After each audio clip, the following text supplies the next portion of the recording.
Picture this, a royal funeral. The entire family gathering to pay respects. But there's one notable empty chair. Sound familiar? Today we're diving into the complex world of royal obligations, family dynamics, and what happens when personal choices clash with public expectations. Hey everyone! Welcome back to the channel. If you're fascinated by royal family dynamics and the delicate balance between personal freedom and public duty, you're in the right place.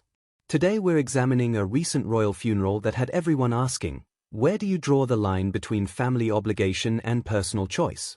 Let's set the scene. The Duchess of Kent recently passed away, and like any family gathering, it brought together relatives from across the royal family tree. We saw King Charles, Prince William, and Princess Catherine arrive in full ceremonial attire, the kind of formal dress that screams, "This matters." Here's what caught my attention. Princess Catherine wore a pearl necklace that once belonged to Queen Elizabeth II. She even re-wore a dress from Prince Philip's funeral. Now, before you think fashion recycling, this is actually brilliant royal symbolism. It's saying this isn't about being seen, it's about showing respect. The Duke of Kent, married to the Duchess for an incredible 64 years, was surrounded by family members who traveled from across the country. Even elderly relatives who clearly found it physically challenging made the effort to be there. That's the power of family obligation in royal circles. But here's where it gets interesting, and where people started talking. Prince Harry wasn't there. Now, before we jump to conclusions, let's think about this objectively. Harry has been living in California with his family.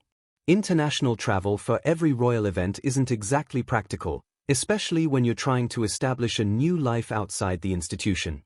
But this raises a fascinating question. When you step back from royal duties, where do family obligations begin and end?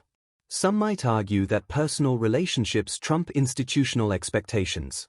Harry knew the Kent family his entire life. Shouldn't that personal connection matter more than royal protocol? Others might say that once you're out, and expecting attendance at every family event isn't realistic. Here's what's really interesting about this situation. It perfectly illustrates the impossible position Harry finds himself in. Show up, and critics might say he's seeking attention or trying to have it both ways.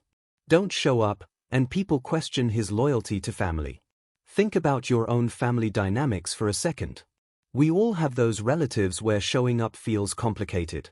Maybe there's unresolved tension, maybe distance has created emotional gaps, or maybe you're just trying to protect your peace.